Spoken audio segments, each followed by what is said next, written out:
पहले हम पहले शुरुआत करते हैं एमपीपीएससी का जो नोटिफिकेशन निकला है।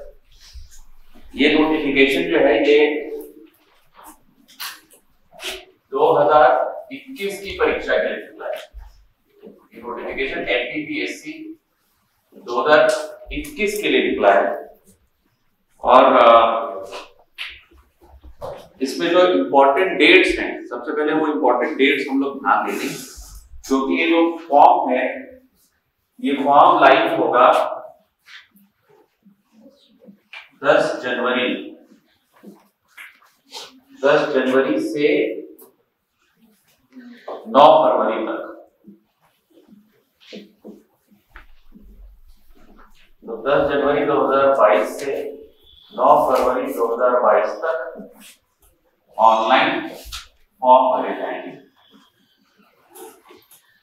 इन्होंने सूचना निकालने का पर्याप्त समय दिया है ऑनलाइन फॉर्म की शुरुआत होने में, और इसमें टाइमिंग भी मेंशन की है। ये दोपहर 12 बजे से शुरू हो जाएगा और उस दिन रात के 12 बजे तक फॉर्म भरा जाएगा। एक चीज और जो एमपीपीएससी के ऑनलाइन फॉर्म में वो करते हैं, आपको फॉर्म में कोई अगर गलती हो गई हो तो उसको सुधार करने का अवसर देते हैं। तो सुधार के लिए जो है जनरली जब से फॉर्म भरना शुरू होता है उसके कुछ दिन बाद से वो त्रुटि सुधार के लिए समय लेते हैं, और लास्ट डेट के कुछ दिन बाद तक भी सुधार अलाउड होता है। इस नोटिफिकेशन में त्रुटि सुधार के लिए 15 जनवरी से 11 फरवरी 15 जनवरी से 11 फरवरी तक त्रुटि सुधार के लिए। वैसे तो अमूमन किसी फॉर्म को भरने के बाद त्रुटि सुधार की आवश्यकता पड़नी नहीं चाहिए। अगर आपको त्रुटि सुधार की जरूरत पड़ी यानी कि आपने बहुत लापरवाही से पहली बार फॉर्म भरा है, और त्रुटि सुधार में भी नामों की स्पेलिंग वगैरह बदलने का ऑप्शन नहीं रहता, लेकिन कुछ और आपकी कैटेगरी आप डालने में गलती कर गए थे या कोई और एड्रेस वगैरह में आपसे कुछ छूट गया था, ऐसी चीजें हो सकती, त्रुटि सुधार कर सकते हैं। लेकिन त्रुटि सुधार में अलग आपको 50 रुपए की फीस एमपीपीएससी को देनी पड़ती है। तो एमपीपीएससी भी डिस्करेज करता है कि आप बार बार करेक्शन करने के लिए आए। जो तीसरी इंपॉर्टेंट डेट है वो है एग्जाम की डेट। तो एग्जाम की डेट से पहले जो एज की कैलकुलेशन होगी, एज की कैलकुलेशन जो है वो 1 जनवरी 2022 को होगी। ये इंपॉर्टेंट डेट है, इसको समझ लें। कई अभी आई थिंक किसी ने मुझसे YouTube पे ही पूछा था कि मेरी 20 वर्ष की उम्र है, क्या मैं एमपीपीएससी दे सकता हूं? आपकी आज कितनी उम्र है इससे कोई फर्क नहीं पड़ता है। आपकी उम्र 1 जनवरी 2022 को कितनी है?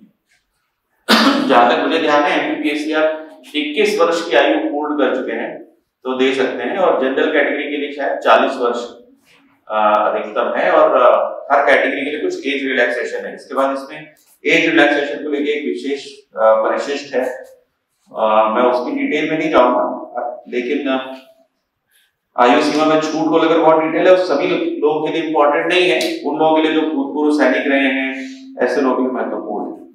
तो जो 21 वर्ष और 40 वर्ष की आयु है वो 1 जनवरी 2022 को काउंट होगी। यानी कि अगर आपका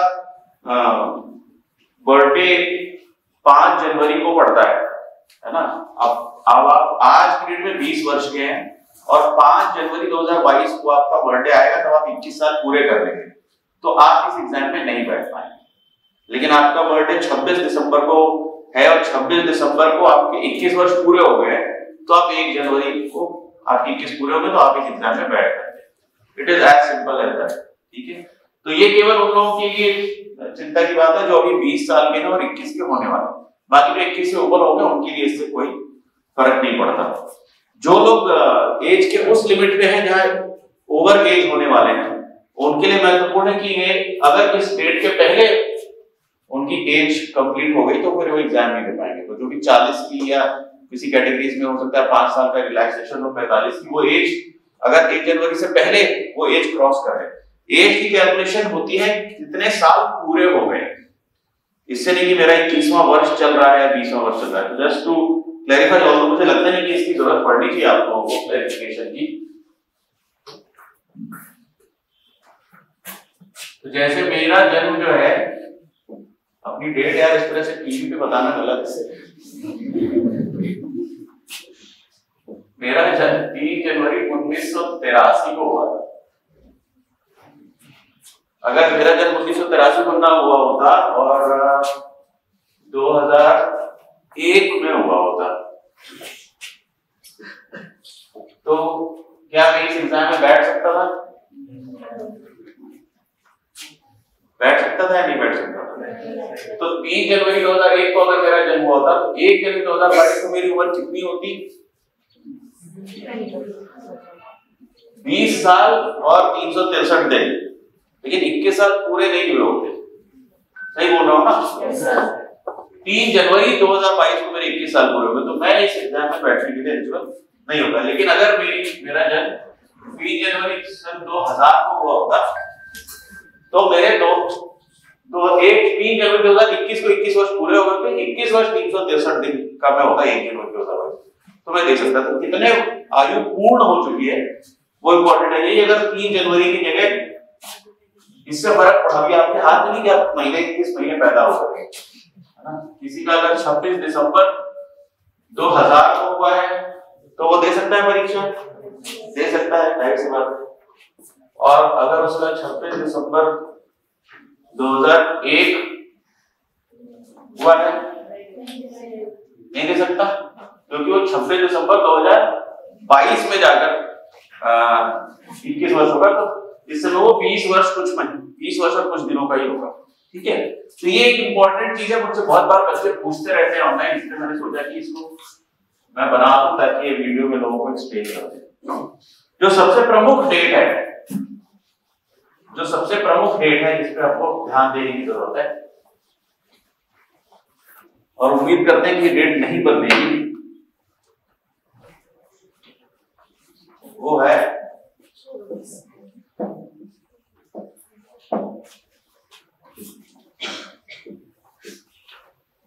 24/4/2022, जिस दिन हमारे प्रीलिम्स की परीक्षा होगी। प्रीलिम्स की परीक्षा कितने सेशंस में होती है? 2 सेशंस में होती है। पहला सुबह 10 से 12 बजे तक, और दूसरा 2:15 से 4:15 तक। अब आपको ध्यान आ रहा होगा कि मैंने जो मॉक टेस्ट देते समय कहा था 24 अप्रैल कौन सा दिन है? सप्ताह का। किसी ने चेक किया है कि कैलेंडर? संडे ही होगा, संडे ही है क्या? तो चेक करके कंफर्म कर दो। मैं बिना 24 अप्रैल संडे है ना, तो 24 अप्रैल इधर संडे। अब आपको ध्यान आ रहा होगा कि मैंने किसी एक लेक्चर में कहा था कि हर संडे को टेस्ट देना चाहिए, हर संडे को 10 बजे से मॉक टेस्ट देना चाहिए, क्योंकि आपकी जो सबसे महत्वपूर्ण परीक्षा है वो संडे को सुबह 10 बजे ही होती है। तो संडे को सुबह 10 बजे आपका शरीर और मन 100% एफिशिएंसी पे रहे, क्योंकि ये सब इसी दिन होना है। अब आज से अगर हम, और पहले मैं स्ट्रेटजी पे आऊं, इसके पहले और इसमें क्या महत्वपूर्ण है, हाँ एक चीज जो और महत्वपूर्ण है कि जिन बच्चों ने ग्रेजुएशन कंप्लीट कर ली है वो एग्जाम दे सकते हैं, या जो लोग ग्रेजुएशन के फाइनल ईयर में, उन्होंने 3rd ईयर या 4th ईयर लिखा है, उनके शब्द हैं राज्य सेवा परीक्षा 2021 हेतु सभी स्नातक उत्तीर्ण अथवा स्नातक के अंतिम वर्ष में अध्ययनरत अभ्यर्थी पात्र हैं। अंतिम वर्ष का मतलब अगर आप बीए, बीएससी, बीकॉम जैसे 3 साल के कोर्स कर रहे हैं, तो अगर आप 3rd ईयर में हैं तो आप एग्जाम दे सकते हैं। और अगर आप 4 इयर्स कोर्स कर रहे हैं, कोई बीटेक, बीई इस तरह का, या 5 इयर्स कोर्स कर रहे हैं, एमबीबीएस या एलएलबी जैसा, तो उसके 4th ईयर या 5th ईयर में होंगे। यानी कि इनका ऑब्जेक्टिव ये है कि जब तक आपका एग्जाम होगा मेंस का, तब तक आपकी डिग्री कंप्लीट हो जानी चाहिए। एक और छोटा सा पॉइंट है जो बच्चे ध्यान देना भूल जाते हैं, वो है कि अभ्यर्थियों का मध्य प्रदेश राज्य के रोजगार कार्यालय में जीवित पंजीयन होना अनिवार्य है। आप में से कितने लोगों का रोजगार कार्यालय में पंजीयन है? कुछ का है, कुछ का नहीं। ये बहुत सरल प्रोसेस है, उसके लिए कहीं जाना नहीं पड़ता है, ऑनलाइन करना होता है, आपके आधार से लिंक करके आधार आईडी वगैरह देना पड़ता है। मुश्किल से 15 से 20 मिनट का काम है ऑनलाइन। ये आपको जरूर कर लेना चाहिए। ये न केवल एमपीपीएससी की परीक्षाओं में बल्कि व्यापम की, पीईबी की परीक्षाओं में, सभी में ये रोजगार कार्यालय का जीवित पंजीयन होना अनिवार्य है। तो उस पर मैं बहुत ज़्यादा टाइम नहीं लगाऊंगा, इसमें बहुत दिक्कत भी नहीं होती। सिंपल सा एक पोर्टल है, उस पर जाना होता है और अपना आधार आईडी, आधार नंबर देके, आधार के साथ एक ओटीपी आता है, वो सब देके आपको अपना रजिस्ट्रेशन करना होता है। उसके लिए भी आप बहुत टाइम है, उसको आप रजिस्ट्रेशन करा लें, क्योंकि जब आप ऑनलाइन फॉर्म भर रहे होंगे तो आपसे उस पंजीयन क्रमांक वो मांगेंगे कि वो रजिस्ट्रेशन नंबर क्या है। चाहे तो हम थोड़ा बहुत बता सकते हैं कि कितनी सीट्स आई हैं इस नोटिफिकेशन में। जो इसको बोर्ड पे लिखने का कोई मतलब नहीं है, मैं आपको बस पढ़ के बता देता हूँ। जो सबसे इंपॉर्टेंट पोस्ट जिसके लिए हम एमपीपीएससी जनरली देते हैं वो डिप्टी कलेक्टर की। डिप्टी कलेक्टर के लिए टोटल 27 पद आए हैं, जिसमें अलग अलग रिजर्वेशन मिला के 8 पद अनारक्षित, 4 एससी के, 5 एसटी के, 7 ओबीसी के और 3 इकोनॉमिक वीकर सेक्शन के। फिर उसमें से मूल निवासी महिलाओं के लिए आरक्षित पद हैं।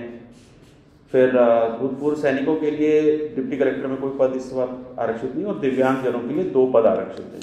कुल 27 पद डिप्टी कलेक्टर के हैं।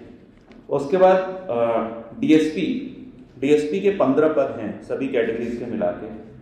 वाणिज्यिक कर अधिकारी के 2 और जिला पंजीयक वाणिज्यिक कर का 1 पद है। स्कूल शिक्षा के सहायक संचालक के 20 पद हैं। सहकारिता विभाग के सहायक आयुक्त के 6 पद हैं।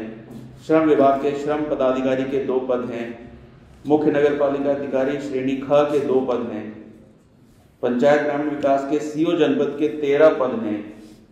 विकास खंड अधिकारी के 14 पद हैं। ये सारे द्वितीय श्रेणी के पद हैं, क्लास 2 ऑफिसर्स के पद हैं। इसके अलावा क्लास 3 में जो सबसे इंपॉर्टेंट पोस्ट होती है वो होती है नायब तहसीलदार। नायब तहसीलदार के 43 पद हैं, काफी बड़ी संख्या में पद आए हैं नायब तहसीलदार के। श्रम विभाग के सहायक श्रम पदाधिकारी के 2, नगर विकास में मुख्य नगर पालिका अधिकारी श्रेणी ग के 5, वाणिज्य कर निरीक्षक के 20, उप पंजीयक वाणिज्यिक कर के 6, सहकारिता विभाग के सहकारिता निरीक्षक के 18 और वित्त विभाग में मध्य प्रदेश अधीनस्थ लेखा सेवा के 87। तो ये मध्य प्रदेश अधीनस्थ लेखा सेवा, जिसमें assistant treasury officer, assistant pension officer जैसे पोस्ट होते हैं, उसके 87 पद हैं। टोटल 283 पोस्ट्स निकली हैं क्लास 2 और क्लास 3 की मिलाकर। तो मेरे ख्याल से एक अच्छी खासी संख्या में वैकेंसी निकली है। जो महत्वपूर्ण डेट्स हैं वो विज्ञापन 22 दिसंबर को निकल चुका है। ऑनलाइन आवेदन प्रारंभ होगा 10 जनवरी से और लास्ट डेट है 9 फरवरी। त्रुटि सुधार 15 जनवरी से शुरू होगा और उसकी अंतिम डेट है 11 फरवरी। प्रवेश पत्र की उपलब्धता आपको एग्जाम की से 10 दिन पहले 15 अप्रैल से आपको प्रवेश पत्र इनके एमपीपीएससी की वेबसाइट पे अवेलेबल हो जाएगा और परीक्षा की तिथि है 24 अप्रैल। सेंटर कहां पड़ेगा? सेंटर जितने मध्य प्रदेश के जिला मुख्यालय हैं सभी जिला मुख्यालयों पर सेंटर होगा। तो जो आप सीहोर के विद्यार्थी हैं, आपका सेंटर आप सीहोर भर सकते हैं। और इसमें मेरे ख्याल से फॉर्म में सेंटर भरने की वो भी होगी, फ्रीडम होगी कि आप कौन सा सेंटर भरना चाहते हैं। इन्होंने सेंटर के शहर बताए हैं और पूरे 52 जिले के 52 जिला मुख्यालय इसमें हैं। इनमें लिखा है शहर सेंटर के बारे में कि अभ्यर्थियों को परीक्षा के शहर केंद्र का आवंटन उनके निवास के पते के आधार पर होगा। शहर केंद्र आवंटन में निम्न प्रक्रिया अपनाई जाएगी। मध्य प्रदेश के निवासियों के लिए वर्तमान पता, इसका प्रमाण आवेदन पत्र के साथ अपलोड किया जाए और परीक्षा शहर ये ऑटोमेटिक निम्नानुसार भरे जाएंगे। प्रथम आवंटन वर्तमान पते का जिला, द्वितीय आवंटन वर्तमान पते का संभाग मुख्यालय, तृतीय आवंटन स्थायी पते का जिला, चतुर्थ आवंटन स्थायी पते का संभाग मुख्यालय। आवेदक को उपरोक्त क्रम में परीक्षा केंद्र आवंटित किए जाएंगे। किंतु परीक्षा केंद्र की क्षमता तथा प्रशासनिक व्यवस्था के अनुरूप अन्य केंद्र आवंटित किए जा सकेंगे। केंद्र परिवर्तन हेतु कोई भी पत्राचार मान्य नहीं किया जाएगा। अन्य प्रदेशों के अभ्यर्थियों को इंदौर, भोपाल, ग्वालियर तथा जबलपुर में से 2 विकल्पों का चयन करना होगा। परीक्षा केंद्र का आवंटन आयोग द्वारा प्रशासनिक सुविधा को दृष्टिगत किया जाएगा। आवेदक परीक्षा शहर का चयन सावधानी पूर्वक करें। परीक्षा शहर के संदर्भ में अभ्यर्थी द्वारा प्रस्तुत अग्र मान्यता को किसी भी स्थिति में बदला नहीं जाएगा। इसमें मेरा सुझाव मध्य प्रदेश में रहने वाले बच्चों से ये है कि जहां आपका स्थायी निवास है और अगर वर्तमान पता भी वही है तो आपको वर्तमान पता, जनरली बच्चे भोपाल या इंदौर में तैयारी करते रहते हैं तो भोपाल या इंदौर का पता वर्तमान पता में भरेंगे तो उनको वहीं का सेंटर मिलेगा। क्योंकि भोपाल और इंदौर जैसे शहरों में स्टूडेंट्स की संख्या ज़्यादा हो सकती है जिन्होंने फॉर्म भरा हो और सेंटर्स में उतनी कैपेसिटी ना हो, तो उन लोगों को उनके स्थायी पते पे भी सेंटर मिल सकता है। मोस्टली मेरा जो तजुर्बा रहा है, लोग जो सेंटर अप्लाई करते हैं लोगों को वही सेंटर मिल जाता है, बहुत ज़्यादा दिक्कत नहीं होती। लेकिन अगर सेंटर किसी और शहर में मिले तो सेंटर आप बदलवा नहीं सकेंगे, इसलिए अपना इसमें माथापच्ची बिल्कुल मत कीजिएगा। आयु सीमा जैसा मैं कह रहा था, 21 वर्ष की आयु पूर्ण कर ली हो किंतु 40 वर्ष की आयु पूर्ण न की हो, और ये उन पदों के लिए जिसमें वर्दी नहीं पहननी होती, गैर वर्दीधारी पद यानी कि डिप्टी कलेक्टर, नायब तहसीलदार और सहकारिता विभाग वगैरह। वर्दीधारी पद जितने हैं, जैसे डीएसपी का इसमें पद निकला है, वर्दीधारी पदों के लिए 21 वर्ष की आयु पूर्ण कर ली हो किंतु 33 वर्ष की आयु पूर्ण ना की हो। तो गैर वर्दीधारी पद के लिए 21 से 40 वर्ष और वर्दीधारी पद के लिए 21 से 33 वर्ष।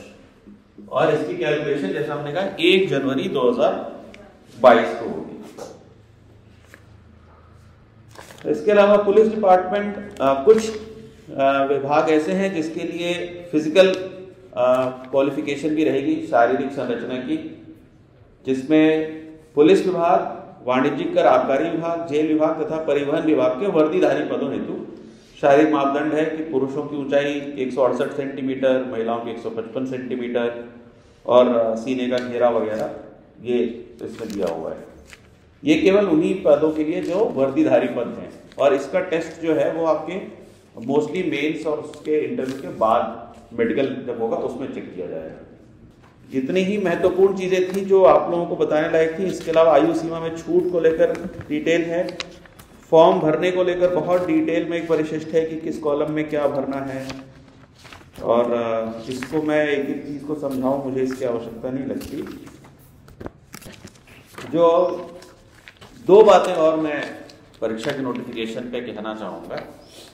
पहला तो ये जो नोटिफिकेशन है ये पूरे एग्जाम के लिए है, प्रीलिम्स के साथ साथ मेंस के लिए भी है, और तो मेंस के लिए भी वो अलग से डेट्स वगैरह अनाउंस कर सकते हैं बाद में। इसमें आपको MPPSC की जो वेबसाइट है mppsc.nic.in या mppsc.com, दोनों वेबसाइट्स पे इनकी इन्फॉर्मेशन आती है। ये वेबसाइट्स आपको लगातार खुद देखते रहना चाहिए कि कोई उसमें चेंज तो नहीं आया। दूसरी महत्वपूर्ण बात यह कि ये केवल प्रारंभिक परीक्षा है। प्रीलिम्स जो है 24 अप्रैल को जो हो रही है, प्रारंभिक परीक्षा में आपका कितना स्कोर आता है इसका आपके फाइनल सिलेक्शन पर कोई असर नहीं पड़ेगा। प्रारंभिक परीक्षा केवल आपको एलिजिबल करेगी मेंस की परीक्षा देने के लिए। जो सिलेक्शन है वो केवल मेंस और उसके बाद होने वाले इंटरव्यू, उन दोनों के मार्क्स के आधार पर होगा। ये परीक्षा जो है ये OMR शीट से होगी। OMR शीट पे आप लोगों ने कभी कोई परीक्षा दी है? दी है, तो चलो आपको OMR शीट के बारे में आइडिया है। OMR शीट को लेकर इस नोटिफिकेशन में एक परिशिष्ट 3 है जो केवल OMR शीट के बारे में बात करता है। मैं लोगों से रिक्वेस्ट करूंगा कि इसको 5 मिनट लगा के आपको इस परिशिष्ट को पढ़ लेना चाहिए। मैं इसके मेन पॉइंट जो है बस आपको बता देता हूं। इसके लिए आपको काला बॉल पॉइंट पेन चाहिए, ब्लैक बॉल पॉइंट पेन। तो इन्होंने खुद इसमें भी आपके लिए लिखा है कि आप अपने साथ परीक्षा कक्ष में कम से कम 2 काले बॉल पॉइंट पेन अवश्य लाएं। गोले भरने के लिए केवल काला बॉल पॉइंट पेन का ही उपयोग करें। गोलों को पूरी तरह गहरा काला करें, अधूरा, अस्पष्ट या हल्का काला करने पर OMR शीट स्कैनर द्वारा नहीं जांची जा सकेगी। उस पर कोई रफ कार्य ना करें, उसको मोड़े नहीं, उसको फोल्ड नहीं करें, काटे नहीं, वगैरह वगैरह इसमें लिखा हुआ है। उसमें रोल नंबर भी आपको OMR शीट में उन डिजिट्स में सर्कल करना पड़ेगा।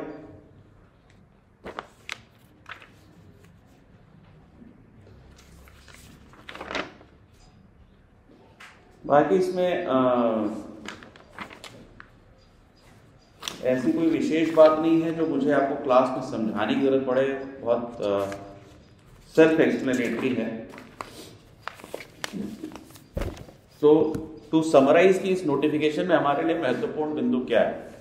पहला महत्वपूर्ण बिंदु यह है कि हमारा छोटा सा लेकिन जरूरी काम है कि हमारा रोजगार कार्यालय का पंजीयन हम ऑनलाइन करा लें, 10 जनवरी के पहले करा लें। 10 जनवरी से फॉर्म लाइव हो जाएगा। अगर आप श्योर हैं कि आपको इस बार MPPSC का प्रीलिम्स देना है तो आप आखिरी दिन 9 फरवरी तक का इंतजार नहीं करें, आप 10 जनवरी या 11 जनवरी को जाकर अपना फॉर्म भर दें। क्योंकि ये भी देखने में आता है कि जब आखिरी डेट होती है, एक साथ सभी लोग ऑनलाइन फॉर्म भरते हैं तो उनका सर्वर पे लोड बढ़ जाता है, कई बार वो हैंग करेगा, स्लो रिस्पॉन्स करेगा, लास्ट मिनट में रात के 12 बजे पोर्टल बंद हो जाएगा और आपका फॉर्म पूरा भर नहीं पाएगा। तो 10 जनवरी से 9 फरवरी का टाइम है, इनफ टाइम है फॉर्म भरने में। मुझे नहीं लगता कि 2 से 3 घंटे से ज़्यादा लगेगा।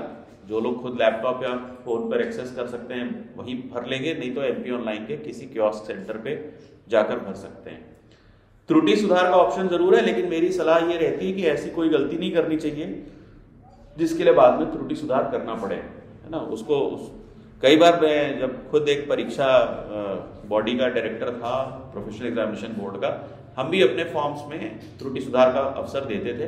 कई बार बच्चे अपने छोटी ऐसी भयंकर गलती करते हैं, लोगों ने अपना जेंडर भी गलत भरा है और बाद में उसको बदलने के प्रयास कर रहे हैं और बहुत ही हास्यास्पद हो जाता है कैंडिडेट के लिए भी, एग्जामिनेशन बॉडी के लिए भी, क्योंकि केवल मेल फीमेल में क्लिक भर करना होता है, वो गलत क्लिक हो जाता है और आदमी सबमिट करने से पहले ध्यान नहीं देता।